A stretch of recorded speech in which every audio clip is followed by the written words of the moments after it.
Oh boy, Nintendo has been dropping the hammer lately. Well, not so much the band hammer, but we're talking about their lawsuit against, I think it's loveroms.com, and then also a recent report that they have completely taken out a GBA emulator website that actually lets you play Game Boy Advance games through your web browser. No, local emulator needed. You could just literally play them through Google Chrome or, Internet Explorer. I guess it's not Internet Explorer anymore, right? It's Edge, right? Microsoft Edge or Firefox or Safari and all that stuff. Anything that basically supported JavaScript was able to do it. Now, let's touch on both of the cases here because they are separate cases, but I think they're worth talking about in their own right.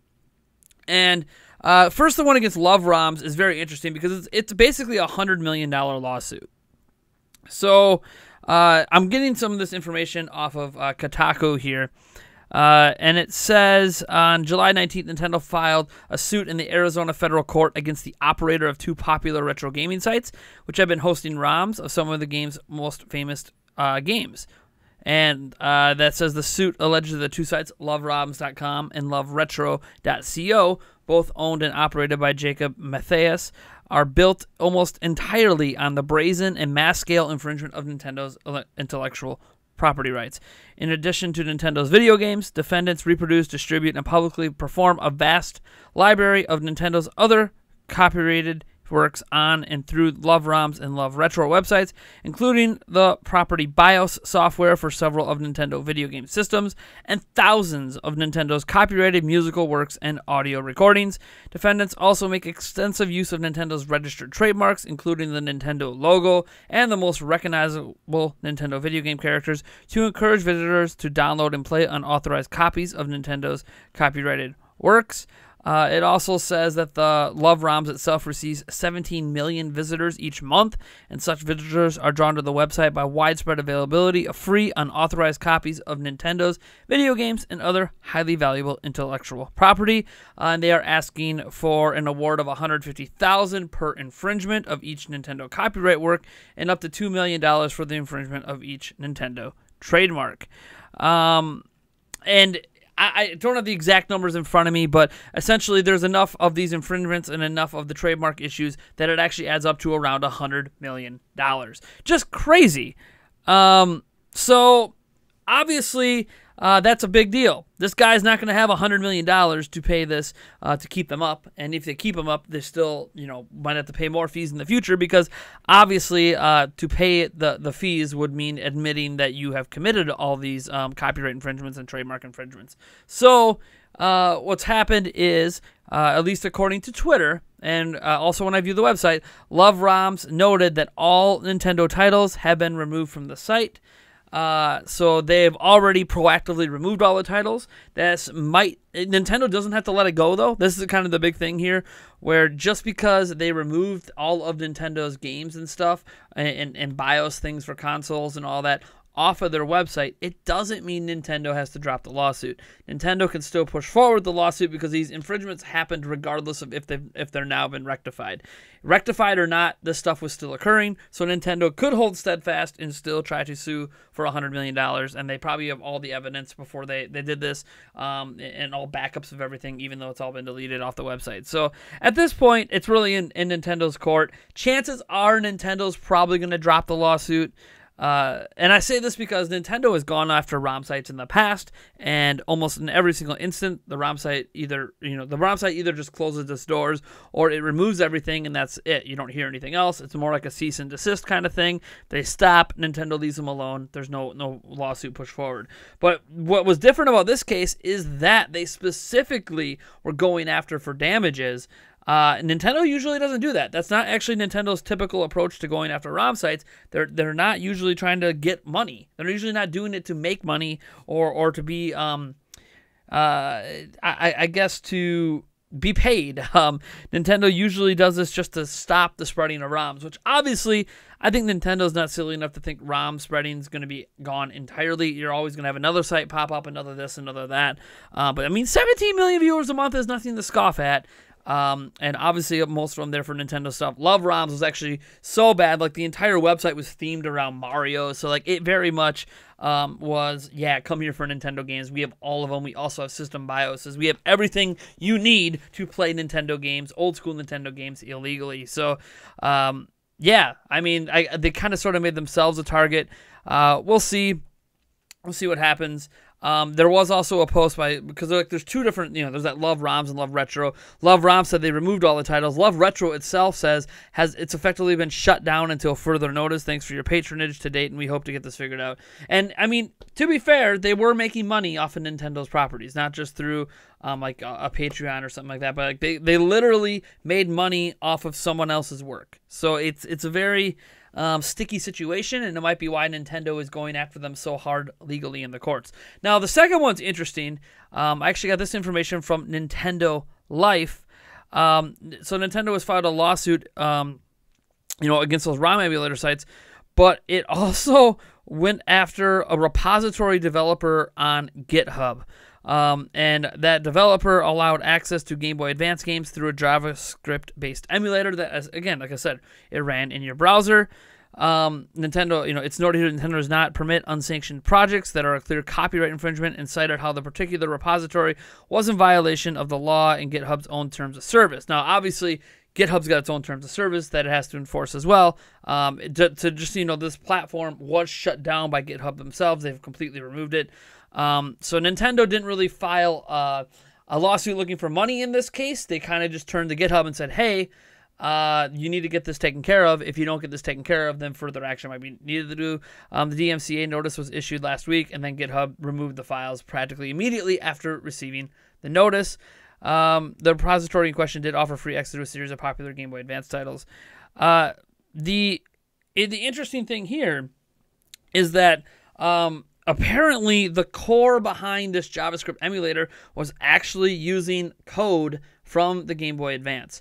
And that is like the big no-no. If you guys know anything about emulation and why emulation is so tricky and why you need like a computer that massively outspecs the original hardware to run emulation well, you're not allowed to use the default BIOS and code from the actual system. That's actually against the law. It's 100% illegal to do that. And this, this particular person who put this up was doing that through their JavaScript. So it's a very sticky situation, and it's one that you never want to find yourself in, and it's why a lot of emulators try not to use this stuff, because if they're busted, I mean, it's a big deal. Remember, emulators themselves are not illegal to exist. ROMs in that of themselves are not illegal if you are creating your own ROM, but it is illegal to download ROMs. And then on top of that, it's illegal to distribute ROMs, and it's also illegal to create emulators that not only are publicly playing these games for free through a web browser, that's obviously like massive because you're distributing and stuff like that. Also using Nintendo's own code in that. It's just it's a big no-no. You can't do that.